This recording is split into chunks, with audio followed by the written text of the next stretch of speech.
I'm going to show you the basic practice to get your inner voice out, your inner screaming and growling voice out. This practice is using 5 steps to create a basic scream out of a sigh. Is going to turn into a or even like a and I'm going to show you that how through 5 different steps. This is the easiest of all, but you should still practice this slowly. And if it doesn't work for you at the beginning, don't be discouraged. This is a really good practice. You can always come back to it every time you want. But basically, this is how I do a normal false chord screaming. We are talking about false chord screaming now.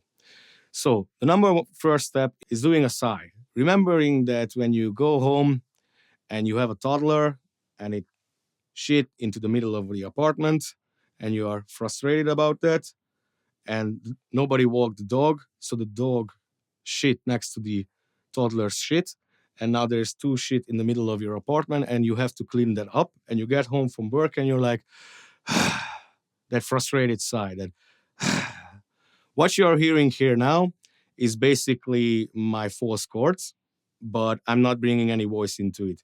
You might not be able to do the sigh this way right now. That's perfectly normal. That is because you haven't practiced enough yet, but do not worry about that. Just try to like do a normal sigh at first, like try to be really frustrated about it.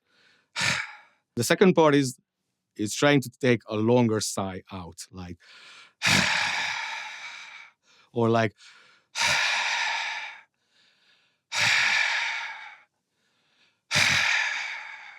get this down at first.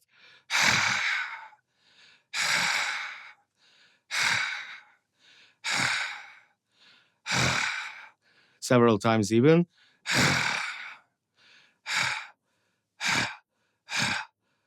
You can do it like if you want to like practice only this, because this is basically the foundation of it. The third step is giving your chest voice into it. Your chest voice is the voice that you are speaking with. My chest voice is this voice, that sound, and your chest voice is the voice that you are speaking with. So we are going to mix the sound with the and it's gonna sound something like you can hear some raspy distortion into it. That's kind of like a little scream, basically. The reason why we are doing this from a sigh is because when you are sighing, you are basically, or talking quietly like this way, you are basically screaming really quietly.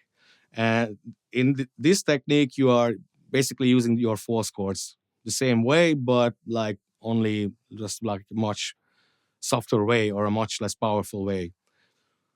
So, like I said, the third step is putting your chest voice into the sigh, and it's gonna sound like something like this. And the fourth step is doing an O vowel with your sound. That is because, or basically doing an O vowel with your mouth. That is because many people actually fail here at first, because when you are putting in the mouth into it, some people just forget all about that they learned so far. And that is basically just to make this practice much more difficult and to control everything you do. Like, so it's going to sound like an O sound, like basically something easy like this. And the fifth practice is putting the diaphragmatic muscles into. How you do it is like you imagine that somebody wants to come up to and like punch you in the stomach, like really, really hard. Basically just flexing your diaphragms and put that muscle into it, and then do the sigh with an O sound. So far we did with voice, like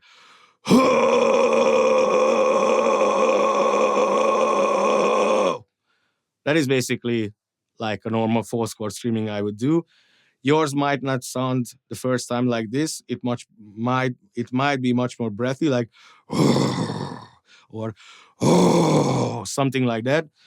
That is because you do not put your diaphragmatic muscles into it yet, or it's not yet improved enough. So just keep on practicing this. Like I said before, practice this and the breathing techniques, because all of these are really good to come back to it any time of your practice, because this practice is going to keep on improving as you improve your voice itself. There is a chance that this might not be so comfortable for your voice or your throat.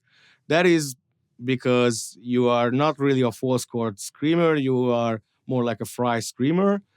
We are going to get into it later on why is that, but you definitely have to improve on your false chords either way.